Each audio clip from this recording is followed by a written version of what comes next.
Hello to everyone out there around the world, especially people from the GUD network.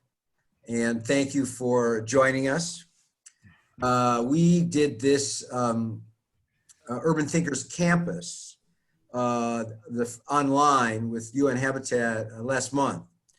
And there were 75 people from around the world watching, and we covered a lot of topics. And one of the topics we covered was Zispoa, but just very briefly. And so there's a lot of interest in learning more. And so we decided to go ahead and schedule this whole 2-hour webinar. And for many of you already know Nancy and me, but to get the opportunity to know 4 of the extraordinary leaders of Zispoa over these last 5 years that have enabled us to have a lot of fun, as well as succeed in doing good things that we're really proud of. So we have Angela Danilovich, and you have Luis Carlos Pinta de Silva Filho, and Luis Felipe Nascimento, and Fabian Dominguez. And you're going to hear, a couple of the big projects and the big groups that Zispoa has now are, one is called Zisprof, which is a group of professors, and all 4 of these folks are leaders of Zisprof. And another big project, big group is Poa Solar, that Fabian and Luis Carlos are also part of that. So, so you're going to hear about a lot of things that we're doing now, and then what I want to do is I'm going to give a kind of a birth story of how this all began. And here's the reason why we want to share this with you is that, we always believed from the beginning that Zispoa could be something really special, as something transformational, a real way to involve people actively to achieve the Sustainable Development Goals and the Paris Climate Agreement and New Urban Agenda and all those things by 2030. And that's what we want to share, is that it's all about people, and that's what I'm going to talk about, how amazingly it began. And also now you're going to get to know the people that I'm talking about and who are keeping it going. And because we want you in cities around the world to consider also doing ZISs. And we had the good fortune after the first 3 years to have 2 other places say, oh, you know what, we want to do it too. So now we have Zissan in Santo Angelo, another city here in the south of Brazil, in Rio Grande do Sul. We have ACTA in Panama City. We're now in the process of working with people through GUD, Global Urban Development, to organize what are being called sustainable innovation communities. So it's a different name, but the same idea. One in London in the UK, and the other in Western Sydney in Australia. And then there's a lot of conversations going on in China and Italy and the US and Canada. So our purpose today is to empower you, inspire you, and to show you that you can do it. And all it takes, like Margaret Mead said many years ago, is some really determined, good-hearted people to collaborate. Okay, so let me begin by trying to set the context that, and now Nancy's got her photo rather than her picture, but anyway. You want me back? Yeah. Wait till please stay. Okay. So that was our first glitch. We're going to show a video. And that's going to be the culmination of my talk, is this, this amazing video that really launched Zispoa in the consciousness of Porto Alegre that was done by the city government. So, but before we get there, I want to say that for global urban development, we worked in Brazil the whole 19 years, but something really special began to happen in 2011 when we did this. We helped organize the world's first international Conference on Sustainable Economic Development for the Energy and Climate Partnership of the Americas, and that was held in Curitiba, Brazil. And one of the great things that came out of that was a group of brilliant people from Brasilia, from something called the Brazilian Agency for Industrial Development, ABDE, as they say here. And one of them is a gaucho from here, an Urgus graduate, Roberto Alvarez, who's now on the board of GUD. But anyway, Roberto and a number of others reached out to Global Urban Development because in the 90s, when I did for President Clinton what became known as Metropolitan Economic Strategy, this national policy that GUD helped globalize, we also did a version for state governments, for the U.S. National Governors Association. And the people in Brasilia said, oh, you know what, we want GUD to work with the state government to do a state level version of our national industrial policy. So that's how the whole thing began. And that was how I first came to Porto Alegre, this place where Nancy and I live and love. And so this began this journey that, so that was in 2011, and Nancy and I came back in 2012 to do a project. And then we moved here in 2013 to start this huge effort that took 2 years called the Leapfrog Economic Strategy. It was funded by the World Bank for Rio Grande do Sul to become the most sustainable and innovative place in Latin America by 2030. And we also, because of Cesar Rosado, dearly departed, who was on the board of GUD, we got to have very strong connections with the city government, even though we weren't consultants to the city government, we worked for the state government, through something called SITCHI and through the Resilient Cities Initiative, where Porto Alegre became one of the first of the 100 resilient cities with the Rockefeller Foundation. So we moved here in 2013. We did the Leapfrog strategy, and something surprising happened was because the governor that we were working for in his administration, in the middle of the project, there was an election and they didn't get reelected. So by the time we completed the project, we were doing it for a new governor, and they really liked it. And in fact, the governor said, what we want you to do is do it in the city where I used to be the mayor, in the second largest city in the state. So we did work with them for 6 months, with the city government, with the private sector leadership, with university leadership, and even proposed to do a sustainable innovation zone. But it didn't happen for various reasons. So at the same time, because of our relationship with people in the city, including people you're seeing on the screen here, we got a lot of encouragement from the city government to do what we had recommended in our report, which was that the first sustainable innovation zone would be in Porto Alegre.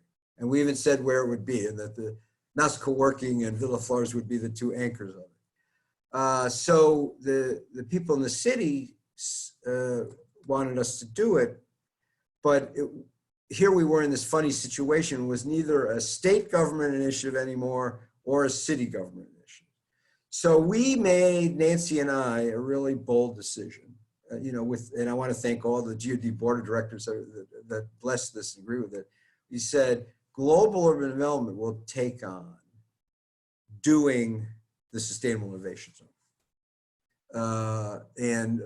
We'll go from being a consultant to now being the client for our own recommendation, and we'll be the ones to try and carry it out. So it was a very risky thing. It seemed kind of impossible to imagine how we could pull it off.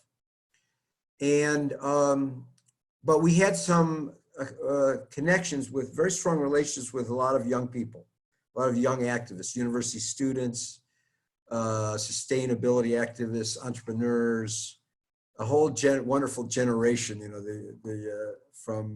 I think the youngest was 18 and the oldest was 35. But this whole group and an organization called Pulsar, very activist, they were doing two things, and we hooked up with them on both. One was to organize something that GUD had been advocating, which was, I think, the first in Brazil, first in Latin America, maybe one of the first in the world, a startup hub and co-working space and maker space that was totally for sustainability, for sustainable businesses and entrepreneurs, for sustainable technologies, for sustainable advocacy. And so GUD, we helped organize it and we joined. It was called Paralelo Vivo. And at the same time, Pulsar, and working directly with Luis Carlos as the dean of the engineering school at Urgestein, as well as with Angela and Felipe, they were doing something called the Entrepreneurship Challenge at Urgestein for the university students. There was about 200 students, and they asked me to be a mentor, to speak to them. And between Parallel Vivo and the Entrepreneurship Challenge, the students brought an idea to us. And they said, why don't you do a course at Parallel Vivo on how to do a sustainable innovation zone? So we would like try and research and figure out together, how could we do it? You know, we knew we wanted to do it. We knew where we wanted to do it. But so the question was how. So we actually called the course Strategic Planning to Organize Sustainable Innovation Zone, because, you know, we didn't know if we could do it or when, but we would, you know, so it was, let's figure it out. And we went ahead in October of 2015. So just a couple of years after Nancy and I moved here. And we announced we were going to do the course, actually through the Entrepreneurship Challenge.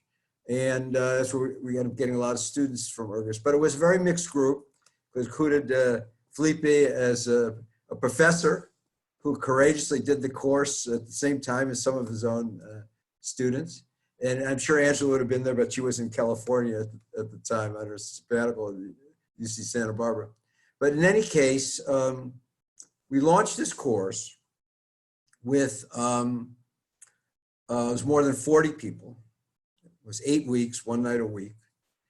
And so in late October, we began this incredible journey. You know? And what we did was we organized the, you know, we said that the Zispoa would be based on the 6 elements. So we organized into 6 groups for each of the elements. So we had the Innovation and Technology group, the Entrepreneurship and Startups group, the Sustainability and Resource Efficiency group, the Creativity and Collaboration group, the Participatory Community Management group, and the Business Friendly Environment group.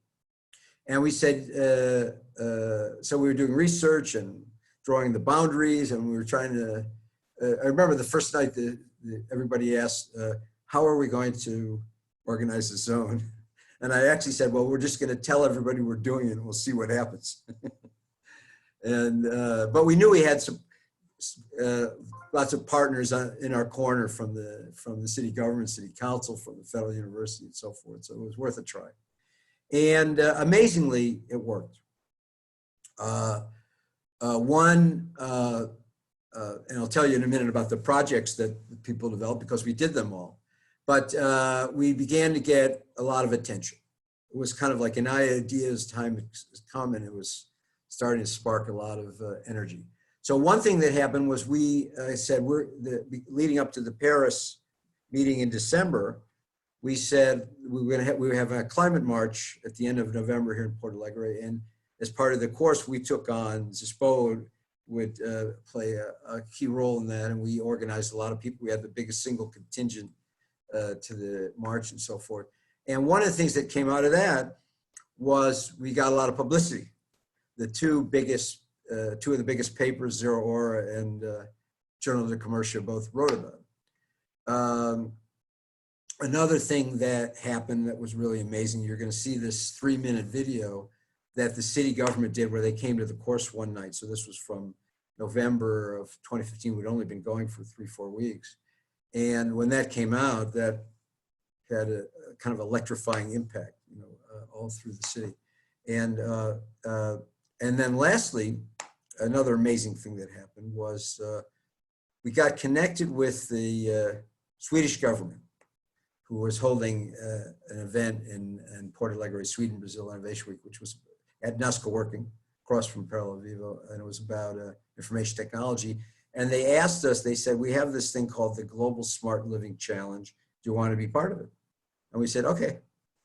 And we had no idea. And then it turned out in December, they had this meeting in Paris, more than 100 people that were part of this Global Smart Living Challenge by the Swedish Institute. And they put on the ballot what should be their #1 priority for 2016 for the whole world. And even though, I don't know, I think there was even anyone from Brazil there, the Zispoa and the Leapfrog strategy won. And they called us the next day and they said, you won, we picked you. And we were, and by the time we had the final class session, not only do we have the more than 40 students, there was more than 100 people there to watch the final presentations. And you couldn't even get inside. There were people standing outside. And that was when we announced that we had won this Swedish thing, and which helped us tremendously. And also when we showed the video for the first time that you're going to see. So, now I'm going to go very much more quickly, is that, so then we did a second course a few months later, at the beginning of the next semester in March, with another more than 40 people. And we, with the same format, but instead of forming 6 new groups, we had all the people join the existing 6 groups. So by that point, we were getting really strong. And so out of these efforts, we got a community gardening and composting center. We got an electric car charging station. We had this huge festival with more than 500 people. And we had ongoing things like a speaker series called Zis Talks, networking event, green drinks. And I could go on, but all sorts of amazing things emerged from that, including Poa Solar and Zisprof. And actually, I want to acknowledge Felipe, because he was the first one to courageously have his students do this kind of work in the management school. And they worked on the electric car sharing and they created the solar pose. But then lots of other professors quickly followed. And so Zisprof started with helping and ended up being a key leadership for what we do. So what a little later on, after we have a lot of other presentations, a lot of discussion, and hopefully, and we welcome your questions, we'll try to answer. We have some slides so I can show you a little bit more visually what that looks like, but that'll be for the second hour. But what we want to do now is show this short video to capture kind of the spirit of Zispoa before you hear what we're doing now and the impacts that it's having in Porto Alegre and Rio Grande do Sul. Okay, thank you.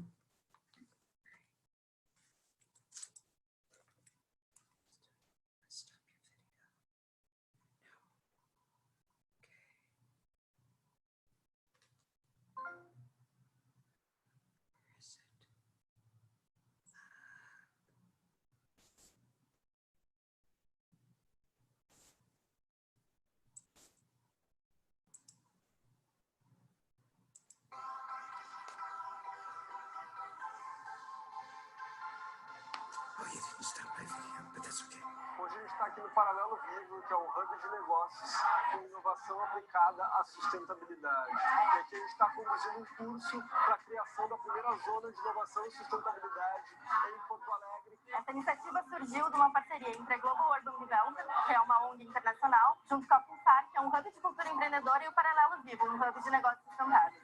Over the last 2 years, our organization, Global Urban Development, worked with the state government, with funding from the World Bank, and we did a strategy, an economic strategy for the state of Rio Grande do Sul to become the most sustainable and most innovative place in Latin America by 2030. And these are special places in cities that are magnets for talent, that are generating the new ideas and the new activities of tomorrow in sustainable innovation. A minha contribuição para a criação dessa zona foi através do desenvolvimento das competências de cada um dos grupos. Eles se complementam. E para que eles se complementem, todos têm que performar muito bem e todos também têm que ter um bom desempenho como um grupo, como uma equipe. Aí gente teve uma breve exposição do que cada grupo já trabalhou até agora e nesse momento está rolando, de fato, a mão na massa e a cocriação das ideias de ações estratégicas.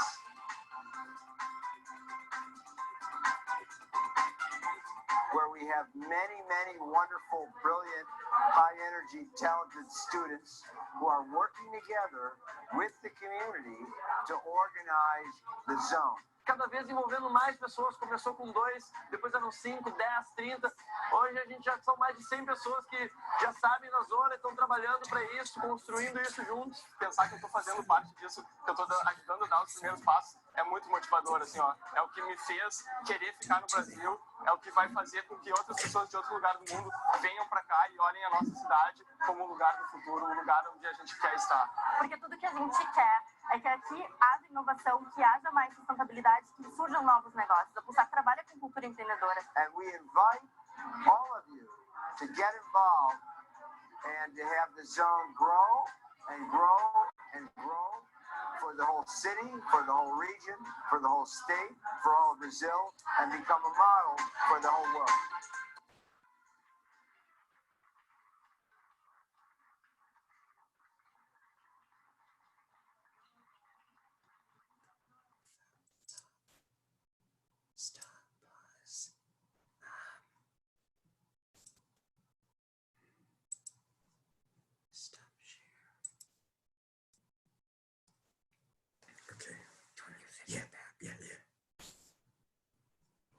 Hello there.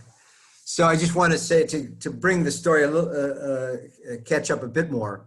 A couple things that you should know. One is that out of the Sweden connection, we Zispoa GOD played a key role for the next three of the next 4, I guess, Sweden Brazil Innovation Weeks, where Porto Alegre became the place in Brazil, because they have them in cities all over Brazil, that was the leader in sustainability, where we had one that was about sustainable energy and mobility, where we unveiled, actually the Swedish ambassador came, where we unveiled the solar electric car charging station. We had one that was a huge bike-friendly festival where we closed the street.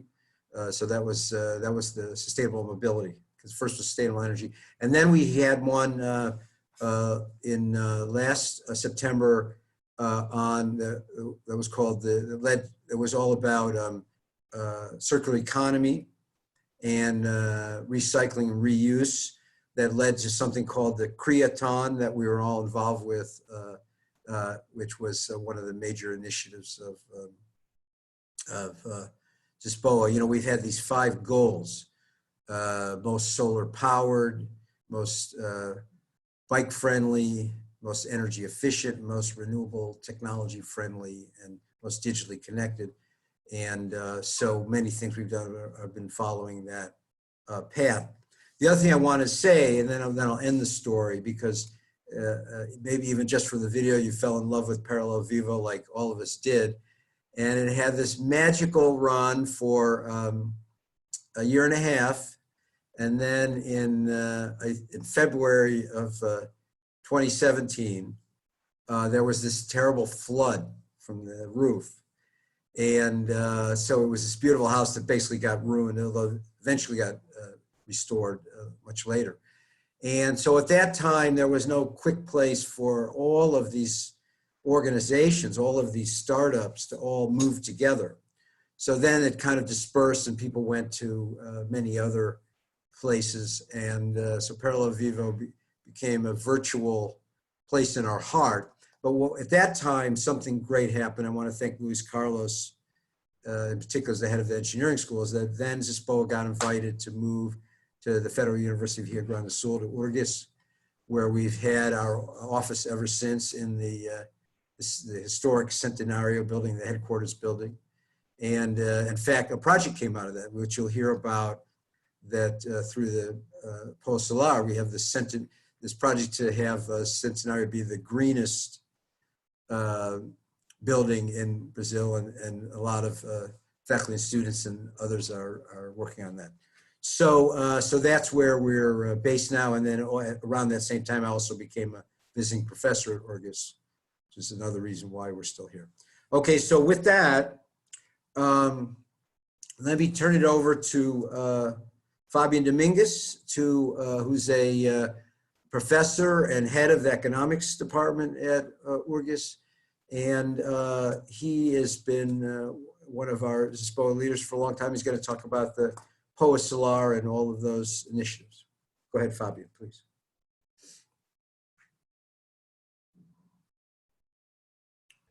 Hi, Mark. Hello, everybody.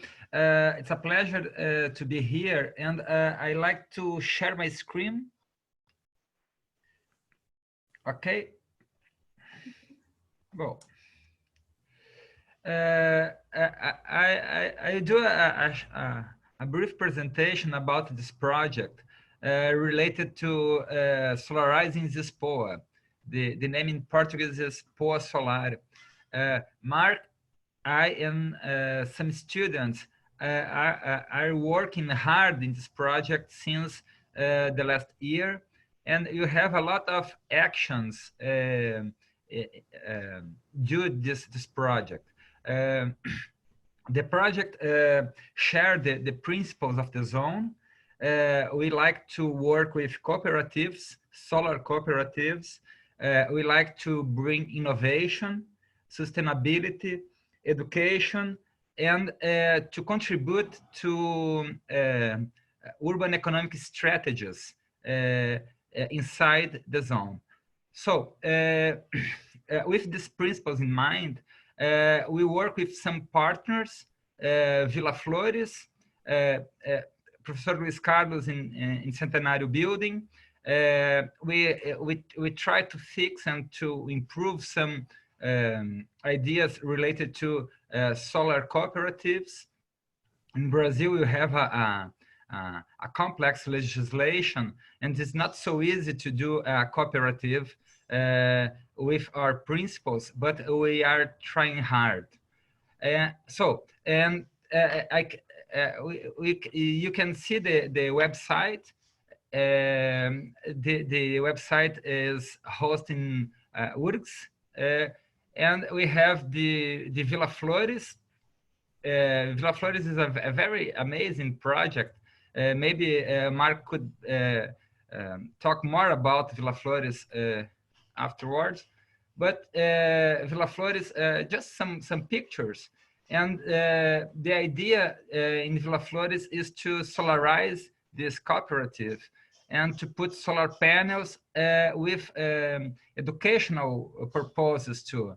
We like to share this experience of sustainability with students from schools and people that interested in this kind of vision, but in Porto Alegre we don't have the means, or is not public enough to do a large action. So Vila Flores is our partner in the POA Solar project as a diffusion or hub to bring novelties about sustainability there. That's our first partner. Prédio Centenário, maybe Luis Carlos could speak more afterwards, but Prédio Centenário, one of the aims is to bring formation to our students, how to greener a build, how to use energy efficiency, how to put solar panels, and how to bring a more sustainable environment to students and to entrepreneurs. We have a special project related to schools. Michelle MacArthur is working hard in this action, and we like to leave to schools some principles of sustainability and innovation to the young people, because we believe that young people can do more in the future about the sustainability and social environmental impact. We are applying to Edital, to Google and ICLEI. We are working in this project at the moment, and we try to fix these actions from Poa Solar in this Edital to bring more sustainability and good environmental in the zone. I think it's that, Mark. If you have some question or like to add something. Well, yeah. Well, just to say that the Poa Solar Group began in 2017. Just give a little bit of background. So it's been we launched it in a very big way as part of a big annual event called Verada Sustentável, and it's worked on a lot of education, on working with schools, on having incentives to promote solar in Porto Alegre with the city council and city government, and a range of things. And it's and you know, when we started, we had these theme groups, but they eventually evolved more into action groups. Like there was a bike-friendly group that did the sustainable parklet, which is another one of our big accomplishments. And so that's what to say about, so we think this is a very good model, since I guess we're sharing how we do things, that having these project-based groups that focus on a kind of a broad agenda. You know, we said, how could Zispoa be the most solarized place in Latin America by 2030? And still trying to figure that out. That's where we got interested in this cooperative model, as Fabian said, because you can spread more faster, you know. And we have had very close relationships with two startup entrepreneurs, one Yes, one Elysia, that have grown to be very significant companies that are doing solar installation here that we partner with. So on Villa Flores, it is a beautiful story. I'll try to tell it briefly. It was a abandoned historic structure that was designed by a famous architect from Porto Alegre. Not only was he a famous architect, but his son, Jose Litzenberger, became the leading environmentalist of the whole country. And so it's really special that Villa Flores was there. And at the same time Nancy and I moved to Porto Alegre, they began trying to figure out how to restore it. And they did it by turning it into a kind of a collaborative cultural and action center of a lot of interesting businesses and organizations to use the space, and an activity center. We're having lots of events there all the time. And one of the beautiful connections is that one of the original projects from the first course was for us to have this World Environment Day festival on June 5th, 2016, in honor of Jose Litzenberger, and his daughter was there. And we did it at Villa Flores, you know, which was designed by his father, and we had like 500 people there, and it was amazing. So we have been working with them all along, and now we're trying to see if we can use this grant funds to solarize it, to put solar panels on, and even battery storage, microgrid style, and to have it become an education center on solar energy, working with schools, and to work with other collaboratives and cooperatives that are producers for low-income people, and have it be a cooperative itself, because they have all these different organizations that would all be using the energy. So that's the Villa Flores story. So now let me some other updates, but I'll keep those for the next break. So let me say that one of the really amazing things that has happened, and I think this is very important for the world, because I now believe that one of the best ways to organize a ZIS is to have a ZISPROF group. Because what we found was a kind of a really beautiful thing where professors, not to go out and become separate political activists, but literally in the course of doing the job that they're professionally paid to do, of teaching and research and all of that, that professors could play a leading role and enable something like Zispoa to succeed by integrating it into their classes and into research, and by providing expert leadership to advise projects like POA Solar, where we have a lot of professors, or to mentor startups. And there's a whole range of things, and to provide, I think, a kind of a more mature style of leadership that, you know, that's needed for this youth movement that we were trying to, you know, focus in the right direction. So now you get to hear about all of that by two of the kind of founders and leaders of Zisprof, Angela Danilovitz and Luis Felipe Nascimento. So please, they have a joint presentation, and one of the biggest accomplishments that we all did together is this big federal university has, through the leadership of Zisprof, has agreed to become a world leader in, you know, sustainable innovation by 2030. And we even have this new course curriculum they're going to tell you about they're called the Sustainable Innovation Professional Certificate Program. Okay, please. Hello, everyone.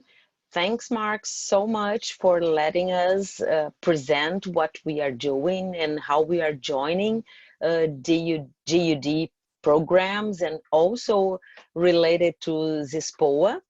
And right now I'm going to make a brief presentation also. Let me just 1 second.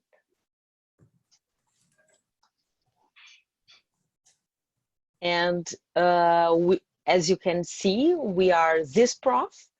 We are professors for sustainable innovation and Zispoa.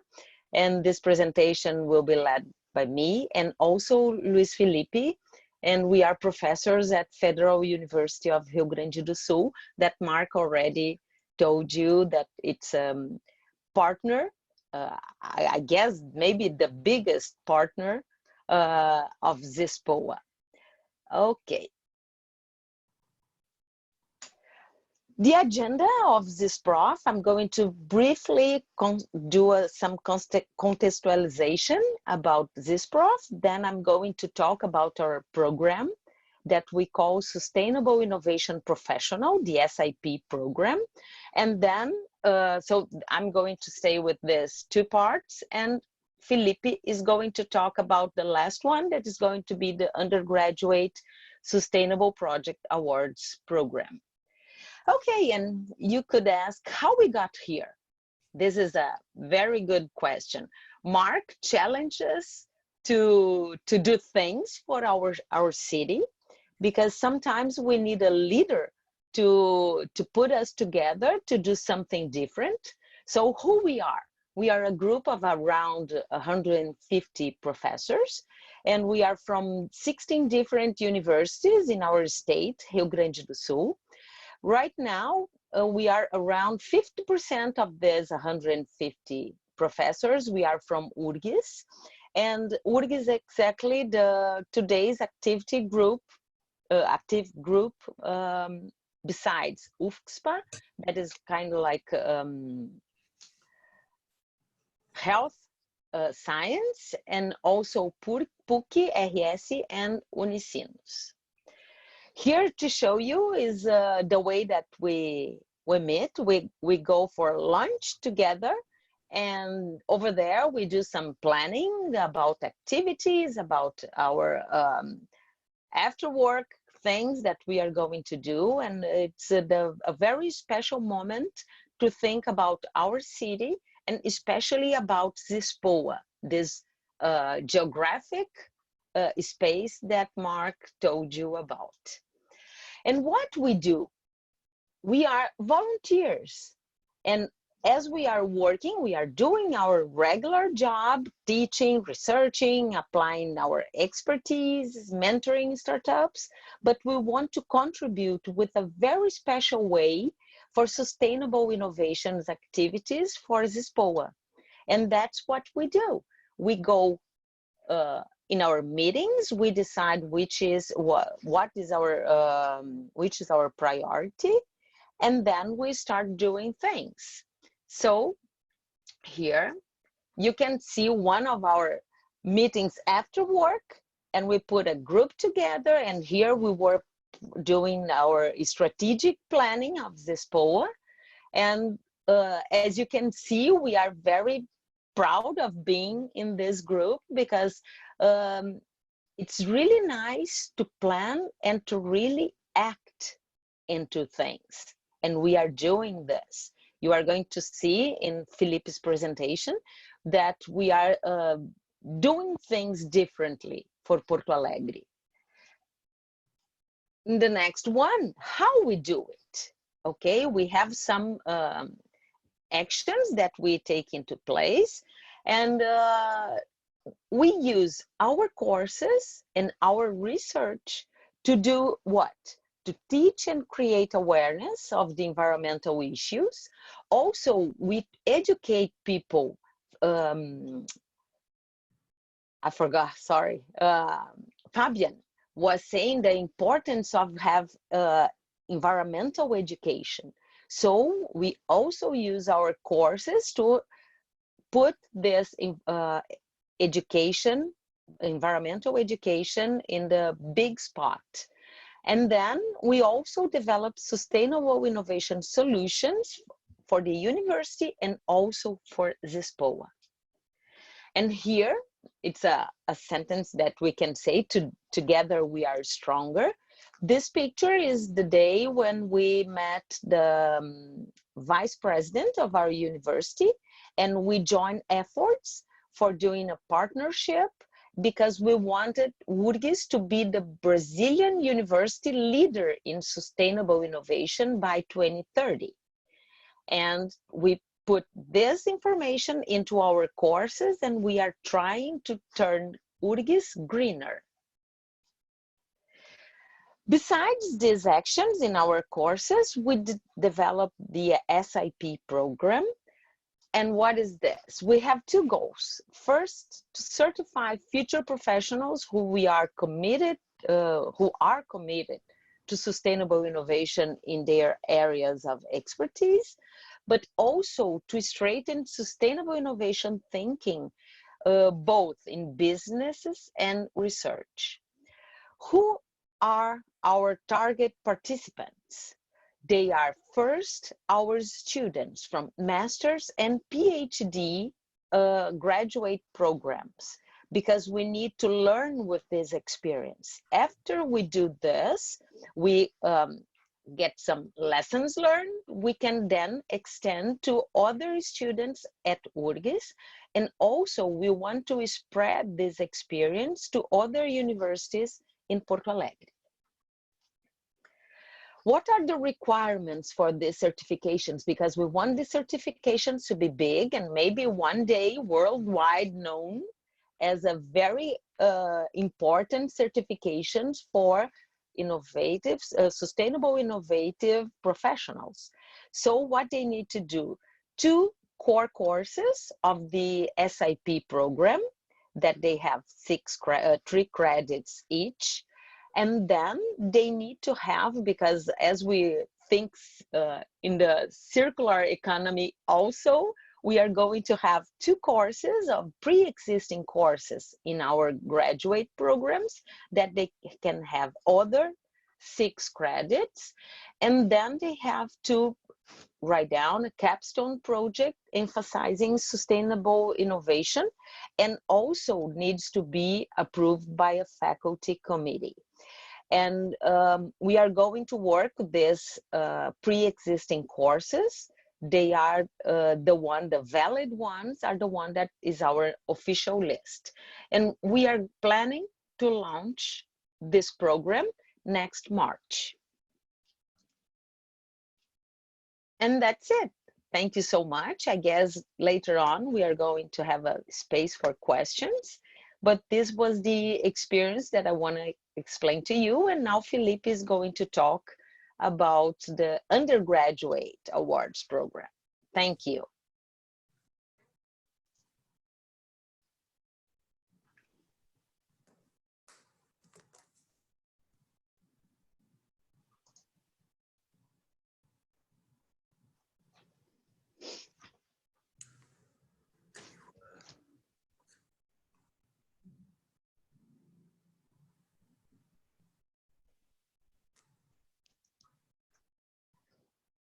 you need to turn your mic on.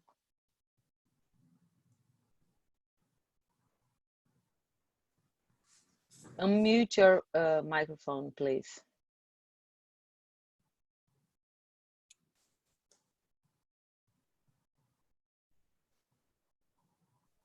My friends, thank you, Angela, for the presentation.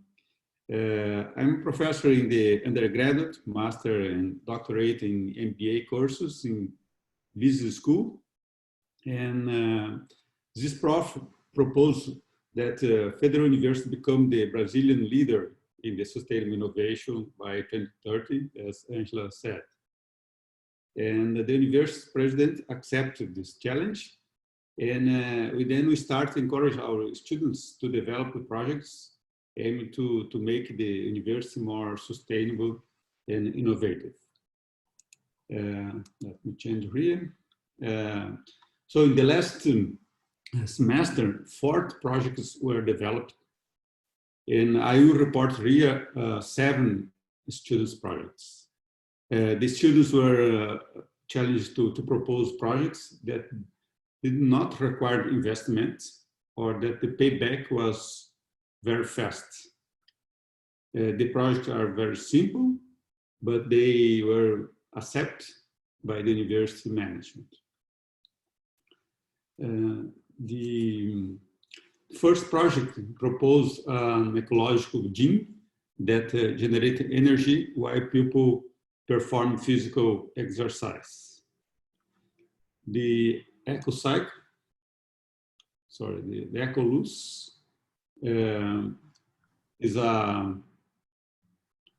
present a proposal to natural light indoors.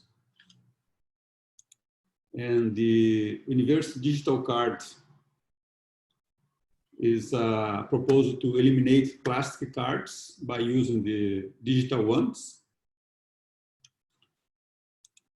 Renova was a project that brought together students from different areas to seek alternatives to use the discarded furniture. And this replacement of paper towels with electric dryers was analyzed the economic feasibility of a replacement of these paper tools with electrical dryers, and they present they make some calculations. For example, to purchase an installation of 100 dryers at the university equal $25,000, and we need more monthly energy costs around $1,000. So, but the interesting is that this investment can have one payback around 1 year. So it's very interesting project, and as I said, it's important that the payback is very fast. And another project was the proposal of this digitizing administrative process related to academic life. Just 2 processes of academic life, this complementary credits and use of disciplines. These 2 processes is equal 7,000 A4 sheets per month. It means this process equals 7 eucalyptus trees per month. And with the electronic information system, all process will no longer use A4 sheets. And new projects are being developed in this semester as they result in saving for the university. They are a good chance to be implemented. We are talking Zispoa goals into the university. He is Professor Mark in one of our classes. So that's all. Thank you. Oh, yes, you want to say, tell about, since you have a picture of the solar post, why don't you talk about that? That's an amazing story. This one, yeah. Maybe it's not clear, but this is a solar energy point in the university. You have this is a project from these students. They propose to build this, and they organize some activities to make money. And with this money, they bought this solar panel. And now it's possible the students stay here and charge their cell phones and computers. But the more important thing is to show that solar energy is something very simple and cheap. When you enter in our school, you can see in this project. And so all the students are very proud about this project. And I think thank you, Mark, for stimulating the students to do this. Well, yeah, thank you. Let me just say a little bit more about it because people should know about this. First of all, for Zispoa, it was all volunteer. We didn't have any money to pay anyone. So having all these university students, these brilliant, hardworking, highly motivated university students who were pursuing their education and in the process also having a lot of fun and feeling really proud, good about themselves by doing research and action that helped Zispoa and helped promote sustainable innovation. It just turned out to be wonderful, and it's a great resource. Usually it's more research oriented, but this is one that turned into action because there was a group of students that, here's this huge university that didn't have any solar panels, right? And the students wanted to raise money to put solar panels on the roof of the management school building. And that was what the original project was. And they didn't come anywhere nearly close to raising enough money for that. But they did raise, a good amount. And so we went to one of these solar startups that we work with, and they said, well, instead of having be a failure, let's make it a success. What can we do for that amount of money? And they said, we'll invent a new product that they didn't even have before. They called it a solar post. And it's basically, as you couldn't see the top, it's a big pole with a solar panel on the top and has a battery. And then at sort of eye level, it's got these USB ports. And so that became the first solar panel in the whole university, done as a Zispoa student initiative. So now when you're hanging out in the courtyard, you can charge your phone or other electronic devices from solar power. And so Felipe made it a competition where there are all these different groups, and the group that did the solar post won the prize. This most sweet part of the story is that the solar post then became like a new product. That was a new innovation. And so later when we did what was called the sustainable parklet, which, and Angela could talk about that because it uses something that was developed at Ferguson, the engineering school, these eco blocks out of recycled concrete. And so that's one key feature of it. But another key feature, it has the solar post. And here's the best part of the story.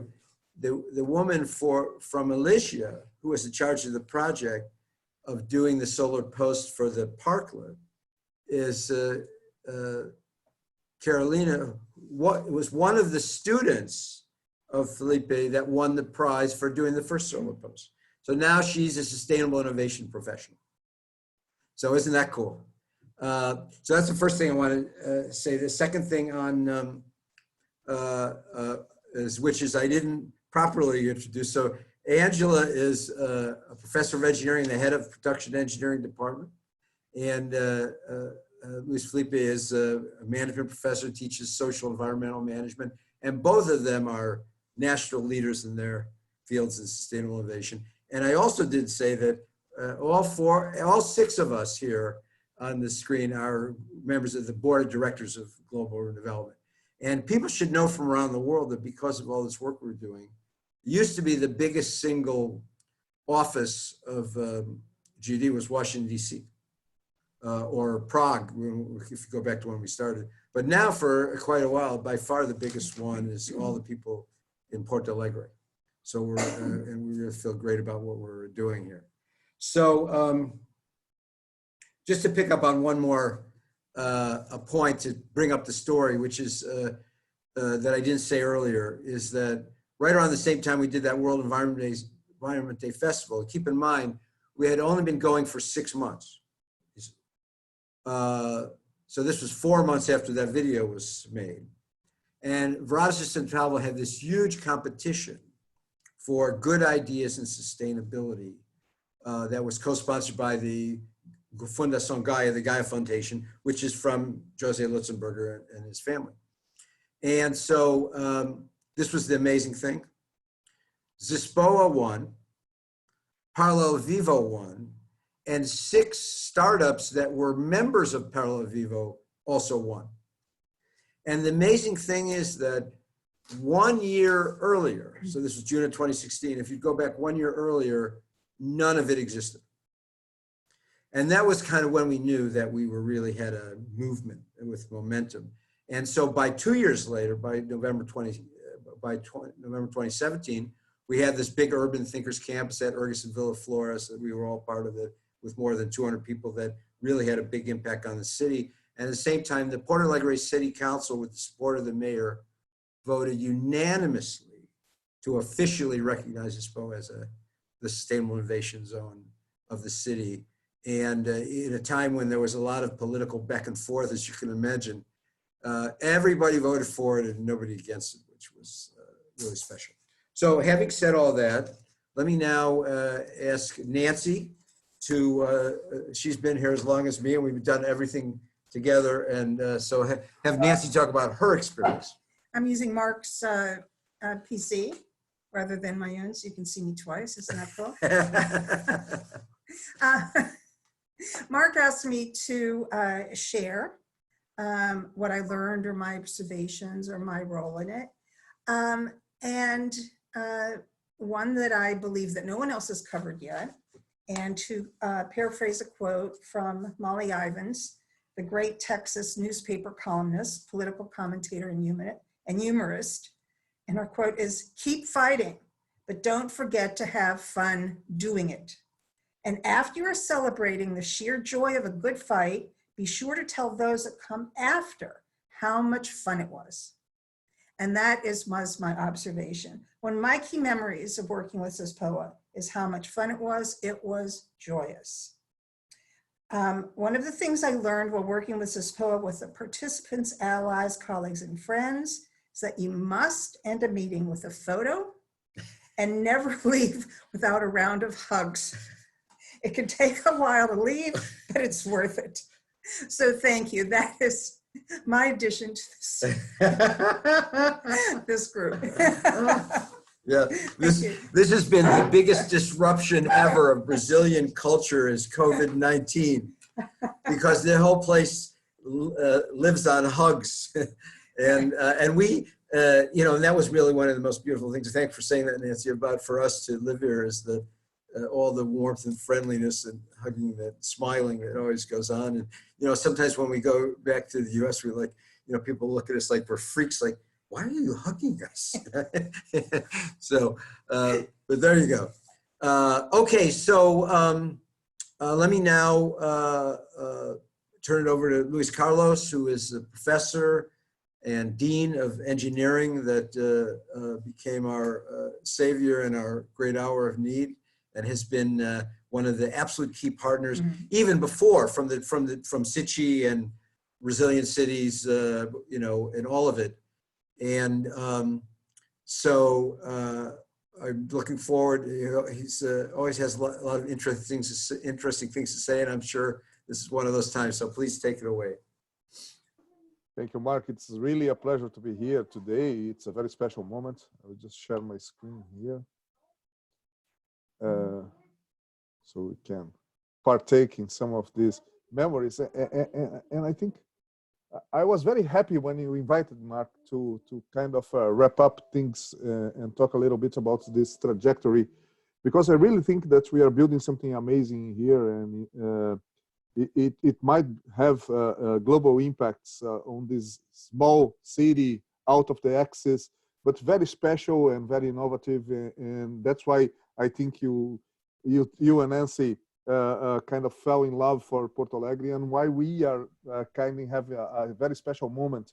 And I'm very proud to say a little bit, to chronicle this history about what we have been doing and what are special and what we can share with other people around the world about how we can build things together and be ambitious, but at the same time be very pragmatic on starting doing things now. I was invited, and I tried to put together some of the remarks about this trajectory and its impact on POA in Rio Grande do Sul. And it's amazing how much material I had to choose from to do a really short presentation. And it was very nice to remember some of these moments. They are really very special. But let me turn the clock back almost a decade, and it's amazing how time passes, isn't it, Mark? In 2011, as you were reporting, you were doing that conference, and we had Alvarez kind of falling in love with you and referencing you to the state of Rio Grande do Sul, who was at the moment with a new government. It was Tarso Genro's first year, and he was looking for trying to build a strategic plan for the development of the state. And you came here, and in 2013, the work really started to pick up, and you designed a very nice leapfrog strategy. I'm really in love with that document. I think it's one of the great objects that we have on the GOD and the Zispoa memory and archives. That was a report that was made with the financing of the World Bank and with the support of Global Urban Development and, like you said, the Brazilian Development Industrial Agency, for trying to create a metropolitan economic strategy about sustainable innovation, and see how we were kind of designing the routes 10 years ago, and this inclusive prosperity framework. And you kind of mapped the challenge, because Rio Grande do Sul was at the moment passing through a slow economic growth, decreasing workforce population, modest productivity improvement, increasing global competition, insufficient resources to upgrade infrastructure and education. That was the moment. We knew that we need to change. There was a call for change, but we needed to build this road. Change to what? Change in which way? Change using which strategy? And I think your work, together with other things that were happening 10 years ago, started to awaken the state for the need for change. And in fact, your work embodied some of the values, I think, that were kind of surfacing in that moment. The need to review some of the strategic development goals that we had for the state, a new approach to governance that would be much more partnership, much more close together, based on the triple helix or the quadruple helix, as we have 10 years after that. The definition of priorities. That is very difficult for Brazilians. We want to do everything at the same time, and defining priorities is really a challenge for our culture sometimes. The onset of the startup mentality, and if we look back to 10 years ago, we really started a very health curve of startup increase, the development of innovation ecosystems, the coming of a lot of venture capital. So we really did change things over this decade. And the rise of innovation ecosystems. Let's remember that Tecnopuc was still a child in 2011 that was starting to grow. Zenit was a plan, and Tecnocinos was starting to also take shape. So we really, at that moment, we were looking into the future, and you helped us map a little bit the need to try new things and to think differently. I think that was very in line of what was happening.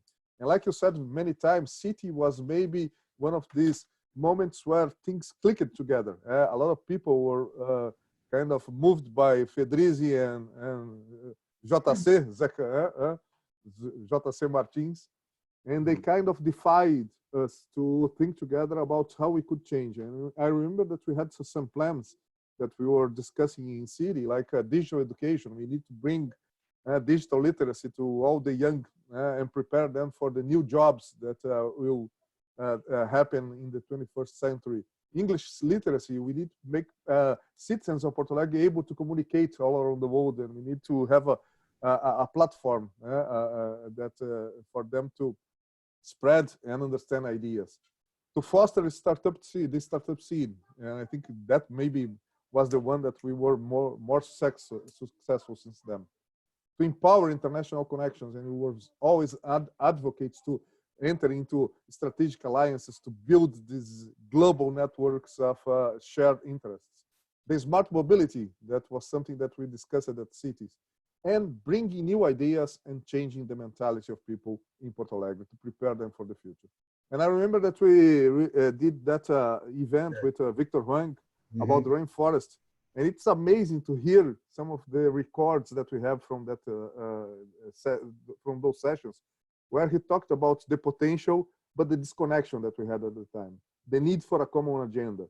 I remember Victor saying the hardware is here, but we are missing the software, the mindset, the partnerships, the common agenda, the engagement.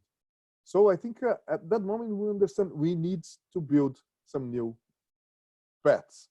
And I think the Zispoa, the founding of the Zispoa movement, was really synchronized with what was necessary at that moment. And congrats for your courage to put it together without any resource apart from the very good links that you built with your personality and Nancy's, with a lot of interesting people in Porto Alegre.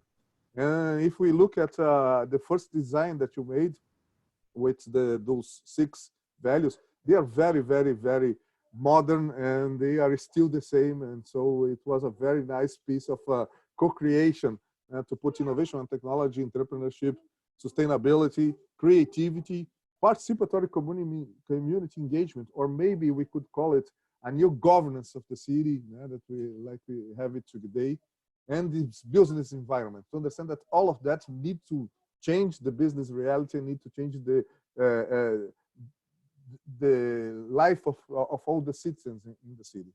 So that was a key moment, I think, for your stay with us, where you pivot towards the city of Porto Alegre. From thinking about the state, you changed it into looking a little bit about the city, and you brought this idea of the hands-on sustainable innovation. Let's start building it. Let's stop thinking about things, and let's start doing things. And that's, I think, it was something very important to kind of engage people into really moving into action. You put in practice some of the ideas that you proposed in the Leapfrog strategy, and I think that's very congruous. Sometimes people propose things, and when they are going to do things, they do it differently. So congrats also for being coherent about this kind of thing. And the idea of the innovative design of collaboration networks, to build it from the bottom upwards, to engage and give meaning to all that nervous energy that we have on the youngsters, on the young talent on the cities. And when you chose the first Zispoa territory that was redrafted sometimes to enlarge it and put some other key features inside the territory, it was very nice because it superposes part of the 4th district neighborhoods. That is the innovation district. That's the NOMA. That's the probably the most promising vector for development, innovation, developing the city. And so the idea of having the Zispoa kind of superimposed over the 4th district was really a very clever idea. It also had a strong links to a strong creative economy cluster. We have partners in there that would be recognized being in Amsterdam or in London or in New York or Los Angeles, like Villa Flores. It's an amazing place. Really, you should get to know it if you come to Porto Alegre, please. You were connecting to the emerging innovation spaces that were at the same time NOS co-working was the first, but we have now the Fábrica of the Fábrica do Futuro. So the tissue, the urban tissue in there was very much looking into being different, to look into these new businesses, these new ideas, to create spaces for innovation, for creativity, for new kind of business models. And somehow you were the first to really work with the Living Lab in itself, trying out different Zispoa initiatives on the territory that we designed. And now we'll see at the end of the presentation that we are growing up, ou seja, enlarging the idea of the Living Lab with some new policies that we are putting in places. And I think the initial seed will really flower into very important deliveries. And you were able enough to put together all the parties and have a formal recognition of the territory at the POA Cities Chamber, with the support of different political views, and that was very interesting also. It showed that it's possible to create consensus when you have really value things for the city. And the impact starts to appear, and we can kind of remember, I think this photo with you and Professor and Mayor Fortunati, that was the mayor between 2013, when you kind of pivot into the city, and 2016, when we were finishing up the master plan that worked a little bit overlying the Zispoa neighborhood. I think the recharging station was the first bit of the cake, when you showed that we could use technology as a trend for innovation. That technology could be one of the pillars for us to really impose innovation in the city. There was a strong sense of purpose there that was sustainability. Or it's not an innovation or technology by itself, but it's looking into creating a better life for everyone. The drive for enacting change, really, the maker spirit was there, and the agile delivery. Which are the quick wins, the low-hanging fruits that can really create movement and mobilize these young talents that it's really anxious to see things happening and to see the reality changing. So you were really able to engage startups, young talent, and thanks for that. You showed us how much we have in terms of the power of the youngsters in Porto Alegre. And it was a very grassroots and open movement, but with very intelligent and strong ties to government and academy. I think it was very well drafted. So Zispoa, in a sense, helped foster a sense of the value of innovation that is now spread over Porto Alegre, and about the importance of sustainable tech development. We need to build this with technology, but looking into being more sustainable.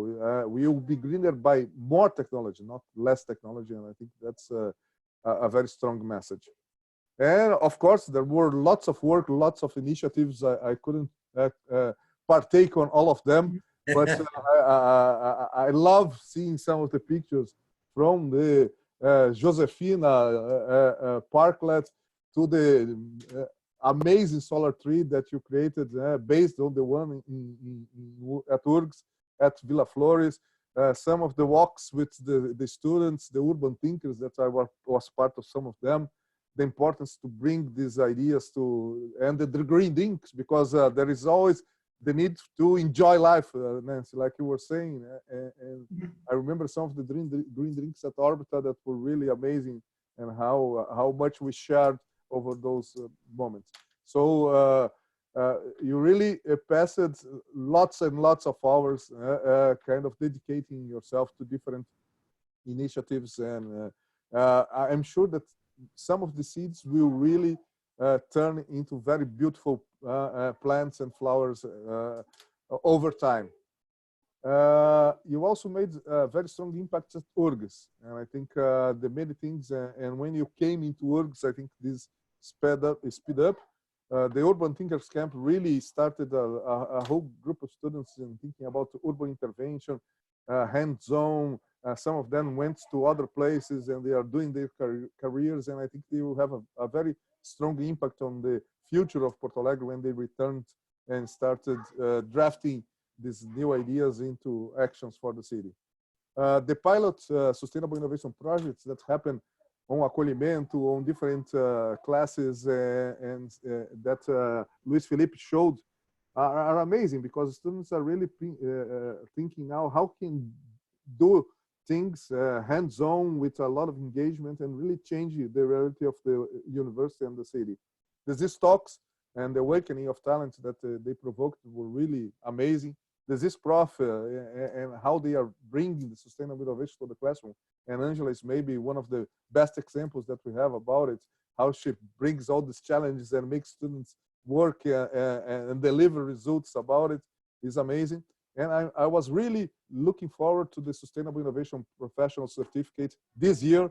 Unfortunately, with the pandemics, we had to postpone it to 2021, but I promise that I will work very hard to make it a great success. I really believe in it as a multidisciplinary transversal learning experience that can really tie up students from different courses and make these amazing teams that have this richness of experiences that can propose disruptive and new things in the sense. And here you have the president, you have our vice president for research, and we were all kind of showing our appreciation for you and Zispoa at the end of 2019. I think one of the last times that we were together, all of us, physically, but we will take it back on 2020 and 2021 when we launch officially the SIP certificate. And the impacts of Zispoa, they kind of went beyond Porto Alegre. And like you said, we already have some Zis in other places, and we look into London, we look into Panama, we look into Sydney. But I think the effect that the idea of this had in Santo Angelo is maybe one of the most beautiful ones, because it was a small city that kind of decided to build its future on the inspiration of the Zis, and they really had an amazing work, and they have some strong leaders in there. That Elenice is an amazing person that really bought the agenda, and I think we need to monitor how Santo Angelo will become very different. And in fact, Santo Angelo was not one of the cities where innovation was a key issue in the agenda. And they started to, when we drafted the map of the innovation of Rio Grande do Sul, Santo Angelo appeared because of the Zisan. So I think it's a very nice experience that we need to monitor over time, because they are really building it in a place that we wouldn't expect innovation to be the main development strategy, and I think it's an amazing case that we need to share with the world. Well, these last 4 years were really amazing, because some of the ideas that City, that Zispoa, that all of us started to throw around in the wind, they really took place when the Innovation Council, created by Mayor Marquesan in 2017, proposed the idea of the Innovation Alliance, the idea of the pact that was on our talks about rainforest, and the Innovation Alliance between URGS, PUC, and Unicinos were really a major movement in the city that really galvanized a lot of things and really brought us the support that we needed to propose the Pacto Alegre, the Innovation Pact of Porto Alegre. That's really the idea of the common agenda that it's propulsing a lot to the city, and a lot of players are important. And Zispoa is maybe one of the main inspirations that we have, Mark. The Zisprof really brought some of these people together, the Green Parklet, the strategic alliance that we are building together, Solar Poa, all of these kind of sustain a lot of the projects that are on the innovation agenda of the city. And I love how you put sometimes challenging agendas, like let's become the most sustainable, innovative place in Latin America with solar power, energy efficiency, digitally connected, friendly and renewable technology, and bike friendly. I think all of these kind of connect with all the things that we are talking about the pact, and you really show us how we can, we need to come to from the field of the ideas to the field of the practice, and really co-create things and engage people. It's a very wise strategic view that we need to export to other places. I think it's a very nice way to bind the policies of the city with the ongoings of the young people, the entrepreneurs, and make sure that they build the agenda, and these agendas kind of connect, and people have a sense of purpose of how they are building their cities. So it's a real inspiration that we need to register more. That's why I'm very happy with today, and we need to share it more, and we need to really spread over the world. I think it's a very well thought and successful initiative that we have been building over this decade, especially this last 5 years here in Porto Alegre. And there are very nice and exciting ongoing initiatives like Solar Poa that has all these partners, and always is Zispoa and partners. That's the power that is also behind the Innovation Pact. The idea of doing it together, of bringing many players to have the same agenda. So Villa Flores, the startups, the guys from the economic science from URGS, the guys from engineering from URGS are all involved. And I just delivered 2 more talented young professors into your hands, Michael and Mariana. They are amazing. Building this Solar Poa that I'm sure that will kind of launch the basis for the strategy of Porto Alegre to become really a solarized city. The Centenario Green Building Project is one of the ideas of the Living Lab, and we are very excited. Again, we wanted to put some of the measures in place during 2020, but we will look into making sure that we build together this project to be a showcase for the whole city about how you can change things around. And it's amazing that we have the whole university starting to turn into the sustainable agenda, and that's an amazing work of all that are here today. The Criaton, I remember the Criaton, the urban solid waste challenge that we put together with the city authorities, with some of the innovation spaces, and that has turned into startups that are now being widely advertised in Porto Alegre, doing with residues from the civil industry, construction industry. So it's amazing to see how we can, again, put the challenge out and support people so that we build initiatives that can respond to the challenge. And I'm kind of being a little bit over my way here because we are still designing it, but the Living Lab, the technology for business that we are building with SICTI and the Alliance for Innovation, that works a little bit on illuminating and make sure that we have the possibility of having applied IoT over the Zispoa territory will really, I think, be a very enabler technology for us to do more on the Zispoa territory and to bring more people to work in there.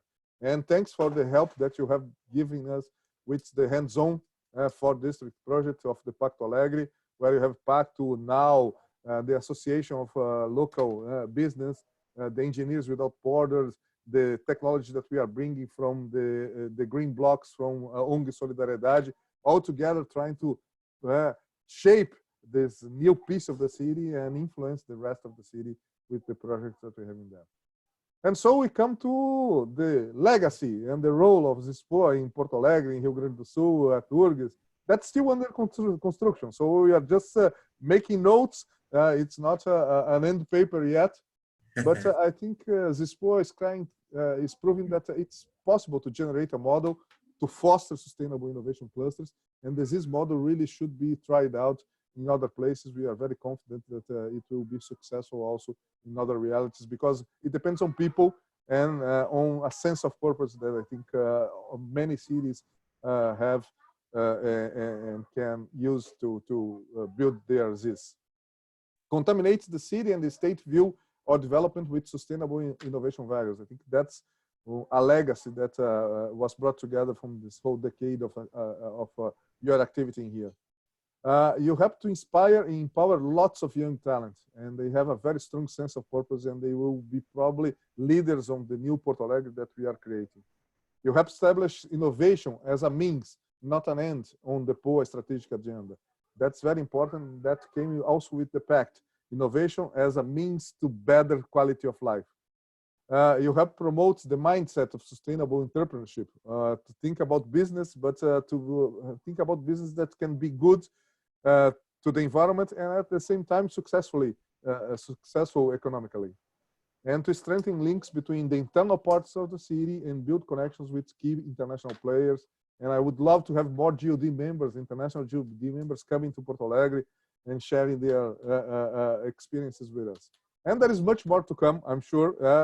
Your energy is endless, as Nancy's energy, and we are here to help you in promoting all these things. And you have been able to put together a lot of talents that can help you in some things. So, to end, thanks to this dear and very talented couple. We are really very proud to have you here in Porto Alegre, and you are truly helping shaping the future of the city. Thanks, Mark. Thanks, Nancy. And thanks, Alvarez, because he is the responsible for the initial link. I know he is with us, and I love you, Alvarez. I'm in debt with you eternally, and thanks a lot. It was a pleasure to be part of this ceremony today. Wow. I'm really honored. And Nancy too. She's trying to hide. I have to show that I'm half crying, but she doesn't want to show. So, and thank you. And actually that was such, so brilliant. And so now I'm putting on my hat of getting back to work. So let's really work together, figure out how to use that, because that is, in a way, that's the first time that story's been told, and I'm really touched because, we were so focused on Zispoa in kind of the narrow sense that now we see in a way that you expressed wonderfully, the broader impact. And so I just wanted to say two things quickly about that, is that if you go back to, this is part of the story, if you go back to the slide that Angela had about Zisprof at lunch, and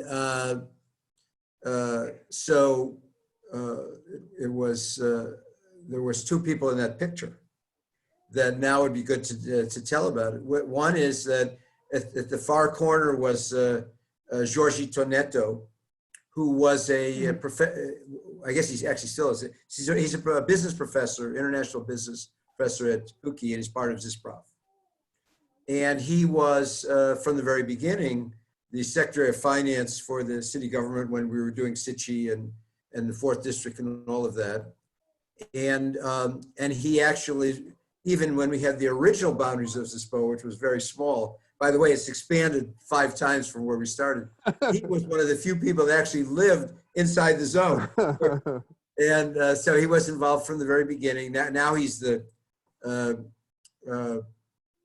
Deputy State Finance Secretary.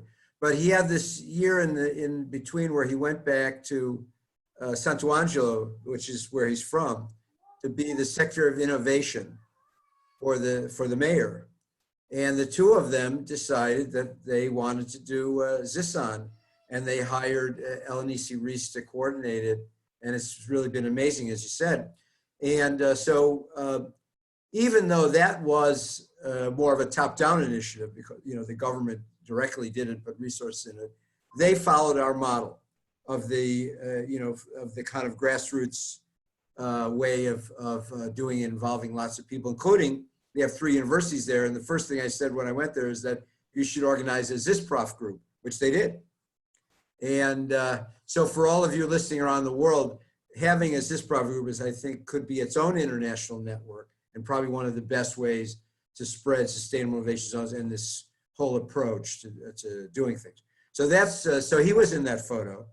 And another person was in the photo was Andre Franza, who is a graduate of, I guess, international relations at Burgess, who was, at that time, was the sort of our staff person for Zisprof.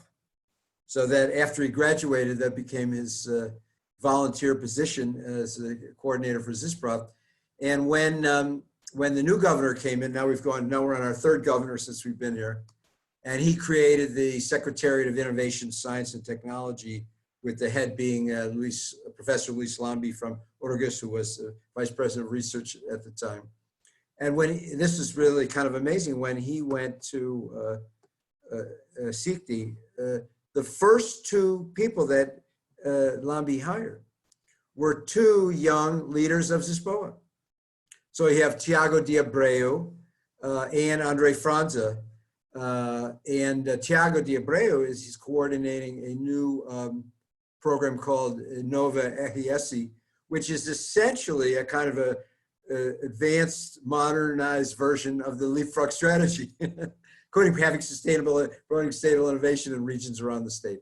So, so that's I really appreciate how that Luis Carlos said you told that story, because when it enables what we're doing here to be something that we can share with people to spread. And in Panama City, it was a bunch of young architects and lawyers, professionals that said, we want to do it. And over 2 years, we talked a lot. You could do this and you could do that. And now it's happening, and you can see already it's having wider impacts, just like we had here. And you can see that's already happening in London, even though they haven't even officially formed the Sustainable Innovation Community. In London and in Western Sydney, it's already having wider impacts. That's excellent. Jane Katz has a question. Okay, do you want to?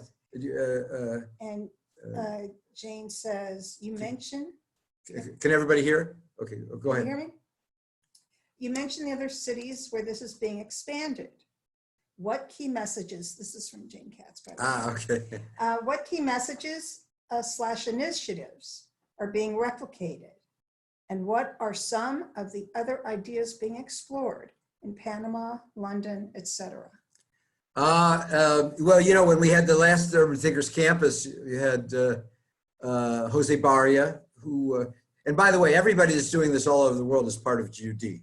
So that's also very cool. And that question is from Jane Katz, who's a vice chair of GUD. So thank you. We had in the Urban Thinkers Campus, and you can watch that video on YouTube. We had Jose Barria, who was the young spark plug and lead organizer of ACTA in Panama City. And we also had Janine Kempling, who's the lead organizer coordinator of in London. So you can look at that. I guess I would say that I'm sort of the connection with all of them, and is that in Panama City, I obviously got stopped by COVID, but they started by doing major events where they were pulling like 100 people every time and building they built a core team of about 8 of them that are doing this, and they started then opening it up, and they picked an area. They have one initiative around kind of citizen participation and outreach. They have like an app. It's pretty cool. And they have begun focusing on they picked a historic older area of the city called La Exposición. And I would say they were developing initiatives around that. And interestingly, some of them were inspired by Zispoa, like the sustainable parklet, like the solar post, and they had some other ones that they were coming up with. So they, like I say, one of the things that we're grappling with now is that this whole model is based on a lot of active participation and a lot of activity. So everything is kind of slowed down because of COVID all over the world. For example, we have the parklet in front of Josefina's, over the last few months, not too many people there, but that will come back. Do you know what I mean? And so I guess that would be what I would say is that, and I think Luis Carlos did a really good idea of showing the inherent flexibility of the framework, is that in every place, it's like custom designed by the people to do what they think is the best thing to do. So, and we don't even tell them what they should do. Now we share with what we have done and what we learned from it, and if it's useful, we encourage them to replicate it. But I think that as this movement expands, it's going to be really fascinating, because the common element, and again, Luis Carlos did a good job summarizing this, bring people together to create a new mindset for how to act together in new ways. And in fact, one of the things that we've even done with COVID is we're saying that in addition to all the ways that a ZIS was good that we had already demonstrated, economically, environmentally, collaboratively, we also now have a new reason for doing it, which is that, and I'm an economic development specialist, so in the post-COVID era, everything has to be thought all over again anew. All the old assumptions about how you do things in urban life are going to change. So we're saying you could use a ZIS as a way of experimenting with change. So let's try, it's a small area, it's lower risk, it takes fewer resources, but let's try things out here and see how well they work. And if they work well, then it could be scaled up. But in any case, there's the common element, and then every place is going to do it differently, which is how it should be. And that's fascinating for us all to learn from and create a global network to share lessons and support with each other. Oh, do we have any another question? Or? No. All right, well, let me ask then all the other, Angela, Luis Felipe, and Fabian, can you then each share kind of an answer to these two questions? One is your personal experience and professional experience about doing this, what it's like meant for you in your life. And two, this issue of how you see the impacts rippling out at Urgis and in the city and beyond, the way Luis Carlos discussed it.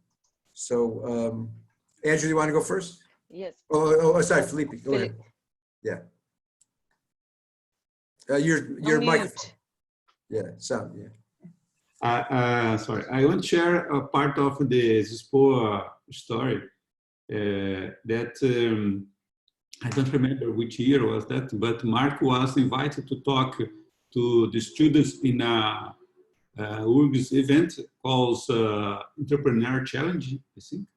Mm-hmm. And after that, in this event, Mark said that, well, unfortunately, our state government will not continue with this, not implement this proposal, the leapfrog strategy. And then after that, the two students, Ricardo Perezon and Rolf Wolfenbittel, invited Mark to drink a coffee and said, but this is very interesting. How can you continue with this? How can you help us to implement this strategy? And then these two students, the undergraduate students, beginning the movement and asked Mark to organize a course and to teach about this leapfrog strategy. I think this was the beginning of the idea from this prof. You know? So it's important to note this. Yes. Thank you. Oh, that's beautiful. Yeah, because it was really their idea. They said, well, why don't you teach this course? And, I made it out like we thought of it. Actually, these two students thought of it, Ricardo and Huff. And it touched my heart because it brought me all the way back to the 1960s when I was their age and a young activist, at Stanford and Berkeley. And I thought, well, okay, why not? Let's try. We didn't have much to lose, and then look what happened. And one of the things I remember when we did the class, I told the story about that there was this rock music station in San Francisco in the 1960s, and they had this very radical newscast every night. And so the guy that did the newscast, he would always end the same way. He would say, that's the news, and if you don't like it, go out and make some of your own. And so we said to the students, okay, we're going to make our own news. And that's what we all did together. Yeah, Okay. and I was going to say that it's really nice to be part of this movement about this change, this mind shift in our city. And do you know, it's really important. It's not, we didn't prepare this, but Mark, you are more than a leader of our group. You are the spirit of Zispoa and everything. So we are so grateful. We are so happy to be part of this. And you know, it's a lots of work because we do most of the things after we finish our ordinary activities, but it's so good. As Nancy said, we have fun. Yeah. And we motivate our students to also have fun doing these activities, doing their projects. And after that, everyone is so proud about what they did and what about the possibilities of implementing those projects, and showing to our vice president of the university and being recognized. And one of the projects already was submitted to an award in France. Yes. And you know, it's kind of a movement that is growing more and more and more. And what makes me feel really proud also, that is not an ordinary project, it's an environmental project.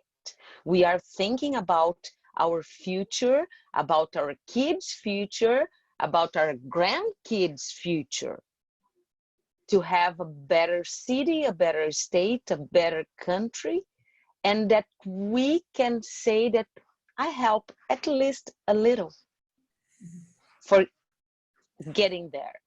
So More it's than hard. We have lots of work, but it's really great to be part of it. thank you. Fabian, please. So it's hard to say something more about all what is said, but I like to point out a special relation with Mark in share classes at Professional Master and Propur. Our actions there is not exactly Zispoa actions, but I learned a lot to how think strategically about the development of our one urban metro, and how to apply these strategies in very specific actions that could be change something. And if I learn some, I learn a lot of things with Mark, but one of that is really special. That is, you can change things. You can change, and you can cope, and you can change cope in a cooperative spirit. I think that is the great spirit, this cooperative, that in fact, we have more work and more concerns with that, but we have fun because we feel part of something bigger, you know, something that has a proposal, has a sense of destiny.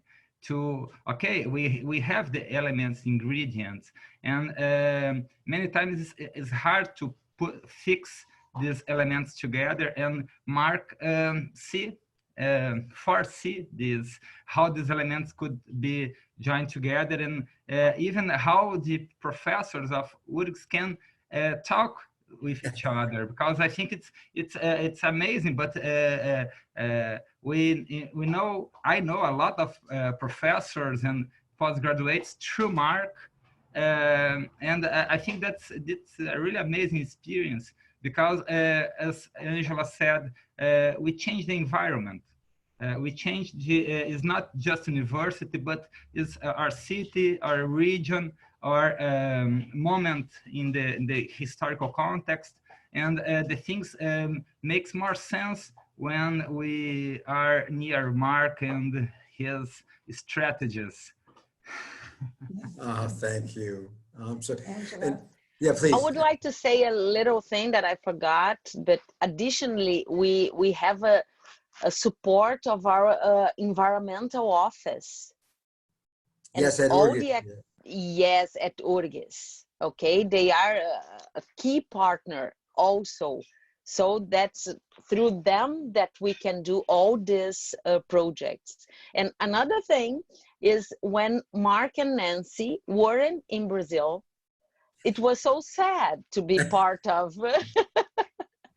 So that's why I wanted to complete on the last talk saying that you must be close to us. And that's why you are the spirit, because you make this easier. You make this funnier. You make this everything happen when you are with us, challenging us to go far beyond we might do. Okay, thank you so much. Thank you. Yeah, Angela was referring to, there was this period where Nancy and I thought, well, we weren't going to stay forever. So there was a certain point we said, you know what, Zispoa can, could all happen without us. And we left. And actually, it did happen without us, but everybody missed us and we missed being here. So then when we got an opportunity to return, we came back. Felipe, do you want to say? Yeah. I think it's important to say that we didn't make money. We are volunteer in this movement, in this Zispoa movement. Yeah.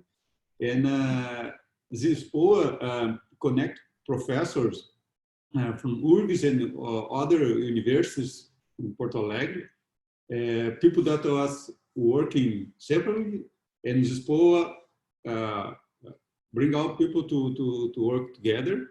So I think Mark is a catalyst, someone that connect people, yeah. And so I'm very happy to this, to be part of this movement. And thank you, Mark. Thank you, Nancy. I think you are in our heart. You are part of this story and very important for Porto Alegre innovation system. Thank you. Thanks. One thing I wanted to say because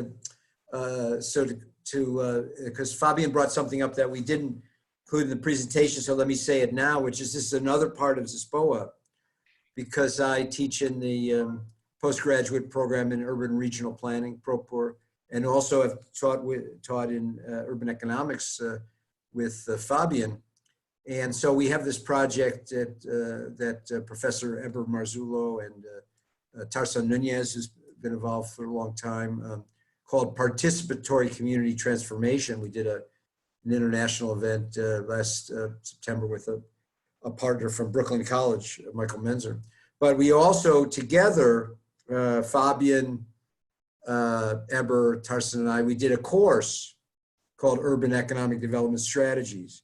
And previously, Fabian and I had done one on metropolitan economic strategies, part of his course in economics. So number one, we're trying to apply this strategic economic thinking to take it even farther in terms of Zispoa and Porto Alegre. And also we think, just in the same way we did the Sustainable Innovation Professional program, to create an interdisciplinary kind of economic strategy program that's more professional and action oriented, that we would love to have it be a global program, and have people from, do some of it in English and have people from all over the world be part of it. And maybe even part of it would be you'd come to Porto Alegre and help work on Zispoa. So that's another dream that we have. Yeah. That dovetails with a question. Okay. Roberto Alvarez just sent. Okay. So how do you cross-pollinate the Zispoa experience with other initiatives in the globe where you have GOD folks on the ground? What are the practical tools you have to do that? How can that be accelerated? Great question. And Roberto Alvarez knows better than most because he's been a mentor of how we're trying to figure that out. And he, of course, went from Brasilia to Washington to be the executive director of the Global Federation of Competitiveness Councils, of which there are in many countries, including the US and Brazil and lots of others. So he's himself very masterful at globally connecting. But let me say that I guess this is our approach. If anybody has any better advice, we would love it, which is to try to, number one, to have multiple actual examples in cities of sustainable innovation zones or sustainable innovation communities. So we get a kind of a critical mass where even though Porto Alegre, gave birth to participatory budgeting, which was one of the biggest social innovations of the last 3 decades and now is done in thousands of cities all over the world, but Porto Alegre was always the first, and so we thought it was the same with Zispoa, if there end up being Zises all over the world, and that's our vision. But by 2030 in many cities in many countries, Zispoa will always still be the first, and we're proud of that.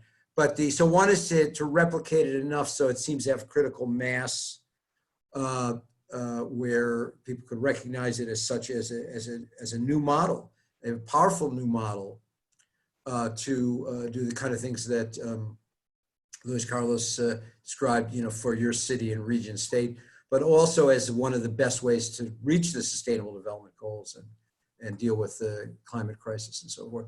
So that's number one. Number two, we're through GOD trying to connect this approach to other initiatives. For example, now we're working with Dubai and United Arab Emirates on this big sustainable innovation in affordable housing. We're using 3D printing and recycled concrete, and in fact, Angela and Fabian are part of that.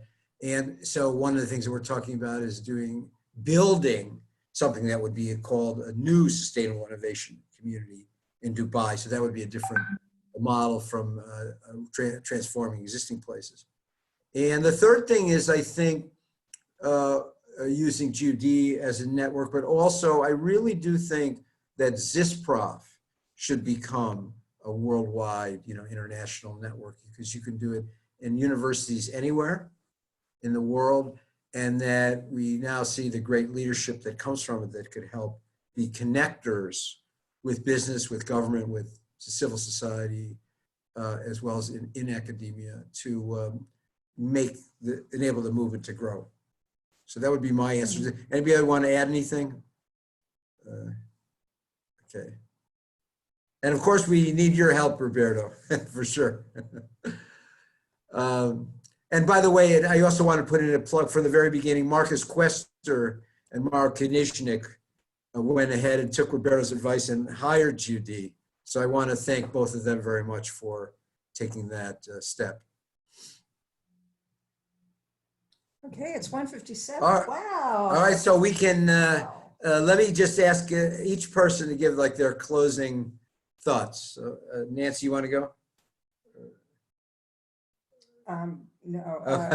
Okay, all right, sorry. Should give you more time. So Angela, you go first. Now it's my turn. Okay, just joking, just kidding.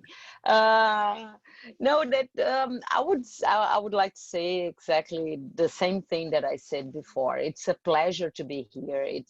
It's really nice, and especially Alvarez said one thing very interesting. We should tell our story. We are not. We didn't put down all of this, and here today we didn't plan to be like our story to be telling, and we were just going to explain some things that we are doing, but turned out to be a great experience, and yes, a really good revival of all the moments that we had together. Thank you so much, Mark, Nancy, my colleagues Felipe, Fabian, and also Luis Carlos, and thank to everyone that is listening and watching us, and join us. Yes, thank you, and thank you. Luis Carlos had to leave a little bit early, so So we all thank him, and he sends his hugs to everybody, the panelists and everybody listening around the world. Okay, Felipe. Before Zispoa, all things I did to my students, the project was, I found so small things. And now I think this project are connected, and I'm feeling connected to the world and with other colleagues in the university. So I think this network is very important for us. And more than is that Zispoa is a community of friends, and we are happy to be part of this community. So thank you for you and all colleagues. Thank you. Fabian. So I'd like to declare my joy to be part of this team, this part of this process. And this team and this process brings me more hope to the future. And I'd like to continue to work with you guys and say that you are amazing, and it's really good to have these purposes on our university and this kind of friendship among us. Thank you. So okay, Yeah, yes, Nancy. I also thank you for all the beautiful things that you're saying, and Porto Alegre and you and Zispoa have gotten in our hearts. And when we left in 2018, we thought, well, our time was up, but it wasn't. And we were very happy to come back because it's now part of our soul. So thank you. Oh, that's beautiful. So let me just say, I can't do anything to top that. Thank you, Nancy. Oh. But for the audience around the world, definitely contact me. Many of you are part of GUD, so but if any who aren't, my email is markweiss@globalurban.org. And because you can see this is something worth spreading, and so we'd love to have you be the next ones to step up to spread it.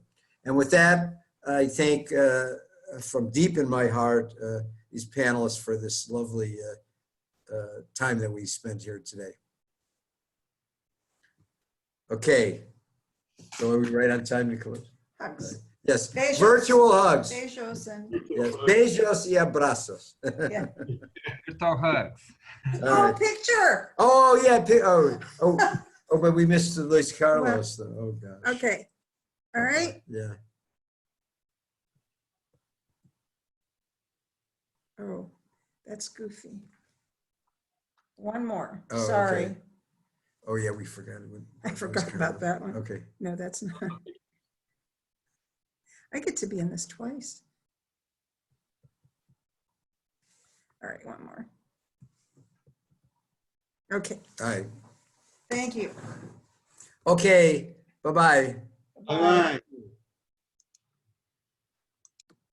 So we leave or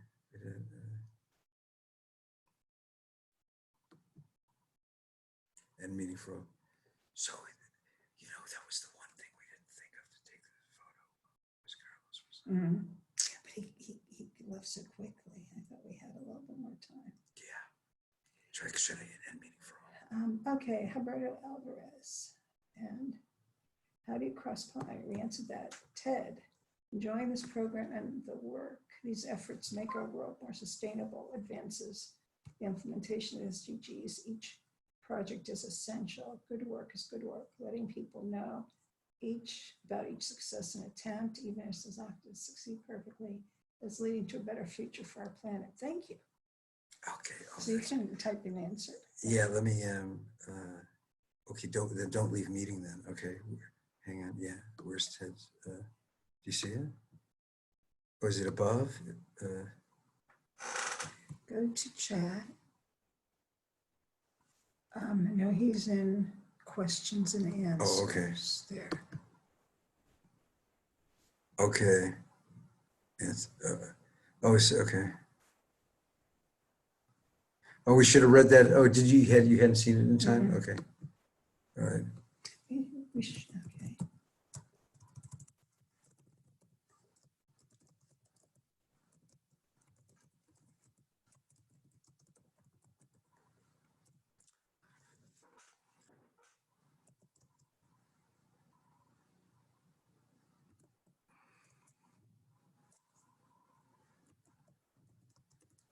Say we had seen it.